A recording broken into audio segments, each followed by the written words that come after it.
Happy New Year, it's 2014, but nothing much is happening, so let's look backwards and talk about all the cool stuff that happened then. Starting with... With 4 games under its belt, the Devil May Cry series was rebooted and reimagined as DMC Devil May Cry, and we got to play it in January. In some ways it's a very different game. I mean, the writing is still up there with the eloquency of Shakespeare.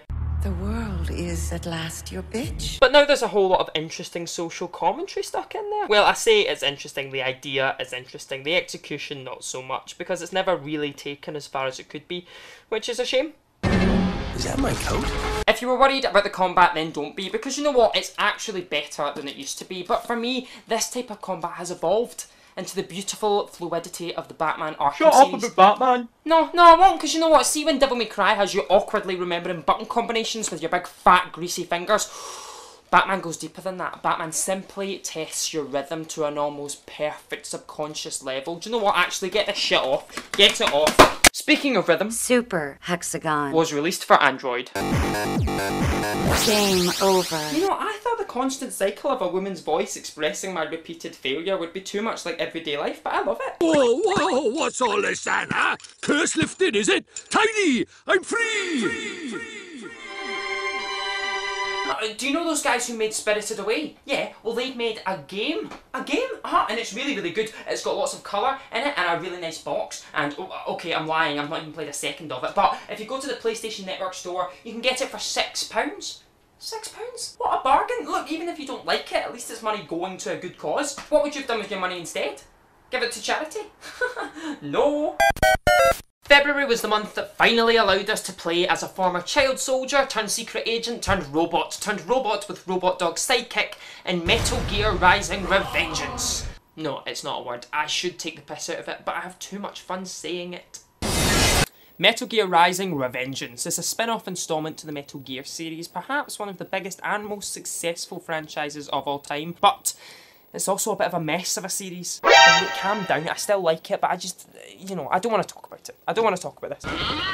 What I can say though is that escaping the Metal Gear series, Metal Gear Rising's allowed to enjoy its own madness without too much of that serious pish that it tries to do. Well, not in terms of story, that is still spectacularly forgettable with clunky dialogue and possibly offensive stereotypes.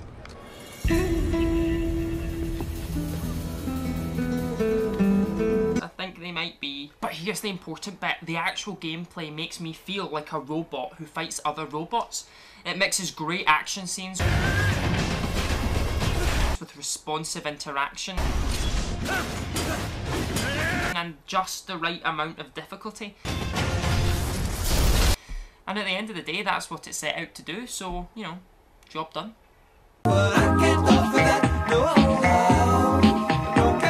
Crisis 3.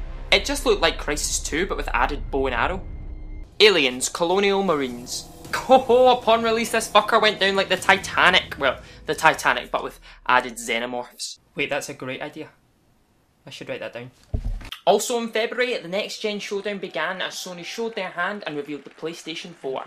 I say revealed, we didn't actually see the console, so it was more of an official heads up. But to help combat this, Sony made sure their A-team were in attendance. We have Professor Brian Cox. Okay. Tony Stark's forgotten brother. When unified. And a very special performance from none other than One Direction. Hello, PlayStation Nation. Thank you very much. But best of all, we had Hannibal Lecter himself in attendance wearing the skin of Roy Cropper. Thank you for the warm welcome, and thank you all for being here today. We saw a handful of shiny new games announced with a whole load of developers coming along to show us what they could do on the PlayStation 4, and you know what? Some of it looked alright. Maybe even a bit exciting.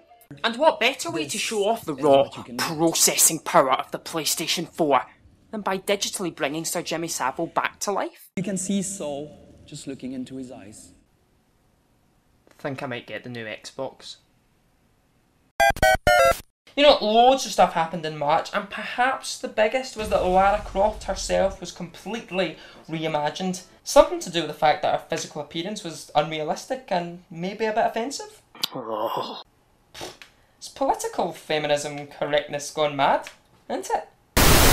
You know what's surprising? This reboot interestingly takes the time to build up to Lara Croft's first kill, which is rightfully a brutal and emotionally agonising moment for Lara. But once that's out the way, the game's like, right, this strong female hero needs to be ensuring a steady supply of virtual orphans. And horrifically, they have these wee pop-up rewards for when you get a certain number of headshots or whatever. Make up your mind, Tomb Raider. Do you want me to be emotionally involved in your story, or do you want me to ensure that no one leaves this story with even the slight resemblance of a face, just so I can get a piece of shitey concept art? Gameplay wise, it's all smooth and functional, but everything feels quite automated and it leaves you feeling kind of detached from the action. But look, I knew what I was getting into. I wasn't expecting innovation, so as a weekend rental, I had decent fun. I hate tombs. But I can't help but feel it's a bit of a shame because I like the new Lara.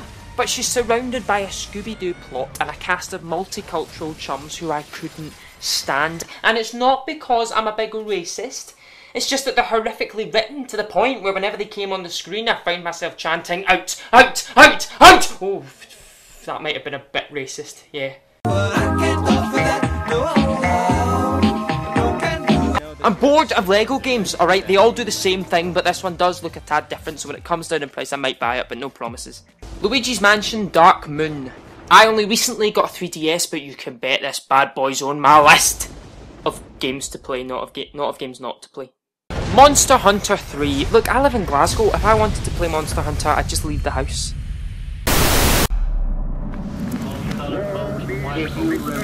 Bioshock Infinite opens with Booker DeWitt being given a simple set of instructions: bring us the girl and wipe away the debt. This is your last chance. And so onto the floating city of Columbia he travels. First things first, this game looks spectacular. You can tell there's just been hours of imagination poured into it. For the first few hours you'll find yourself constantly exploring, wandering, watching, listening into conversations because, importantly, this world feels alive. The plot, while initially simple, soon unravels into a deeper set of mysteries, all of which hold a fair few secrets. Even the title's hiding something.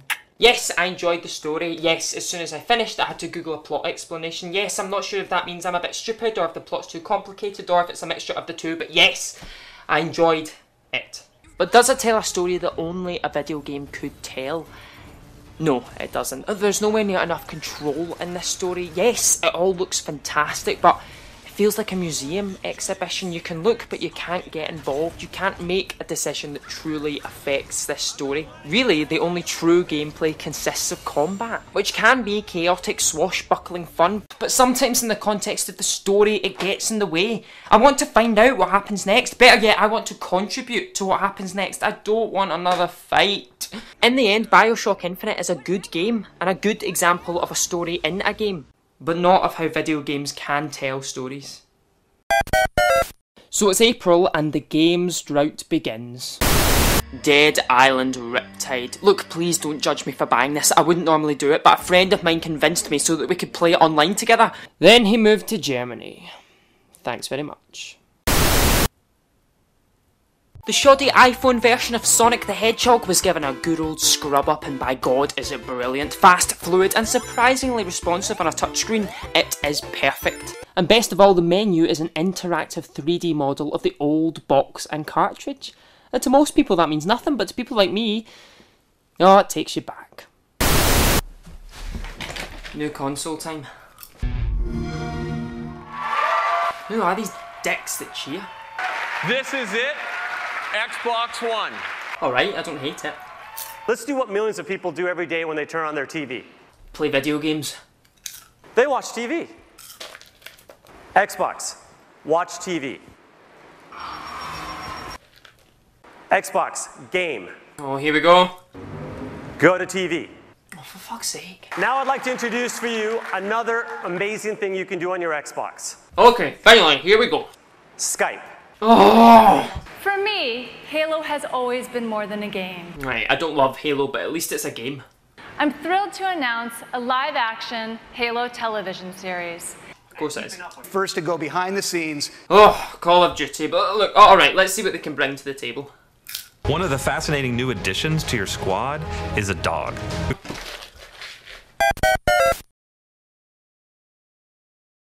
I'm standing in an operating theatre aiming my gun at the surgeon who's defensively wielding his scalpel back.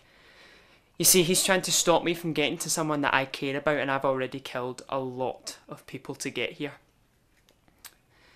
But I don't want to kill him. I keep the gun aimed tightly on him and move forward. I want him to back down and piss off and not make me pull this trigger, but I get right up to his face. And there's nothing. There's nothing, there's no fear, there's no flicker, there's absolutely nothing. It's as if he's not real. There are two moments in this game that really stuck with me. That was one of them. If I'd gone in guns blazing, then it all would have kept its lifelike feel, but they didn't anticipate that I'd want to stop. And because of that, I was really pulled out of the experience. But then, after that, there was another moment. Another moment that stuck.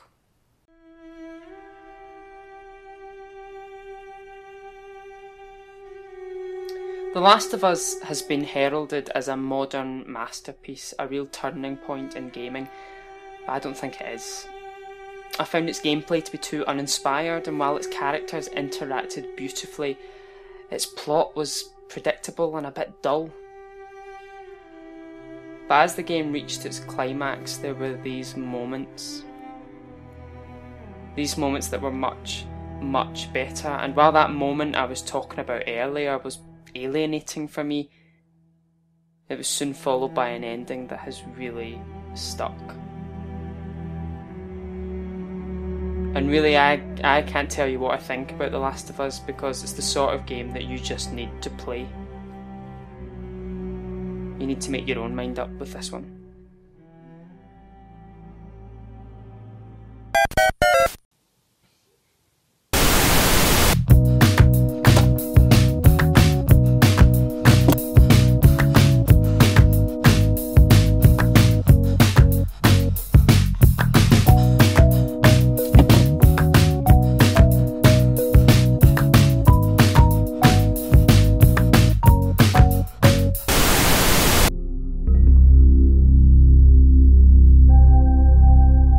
It's 1995 and you play Kate, a girl returning home after travelling the world. In her absence, her family have moved house, and on Kate's arrival to her new home, no one's in. So it's up to you to figure out what's been happening in your absence. So you explore, you see what's in the fridge, you assess your younger sister's music taste, you read a section of the new novel your dad's been working on, you raid your mum's underwear drawer. I bet he didn't even wash his hands. It's fantastically voyeuristic, and you always feel a bit cheeky, like a child looking for Christmas presents. That's what sold this game to me. It sounded domestic and ordinary, but intimate and personal. I used to tell my sister everything. And if I can't do it in person, because she's off gallivanting around who knows where, I'll tell it to this journal. Okay, negatives. There is a bit too much just reading of old notes and books and diary entries and stuff. It gets a bit tedious. And arguably you do feel more like a perverted robber than a member of a family. And there's this weird horror atmosphere that creates a tension that's just not needed. But while Gone Home should be commended for how mature its story is, it's how it tells its story that's so exciting. Through personal exploration of this house, you realise just how capable video games are at telling such personal stories. Ah, here we are. Oh yeah, oh yeah. That's stuff.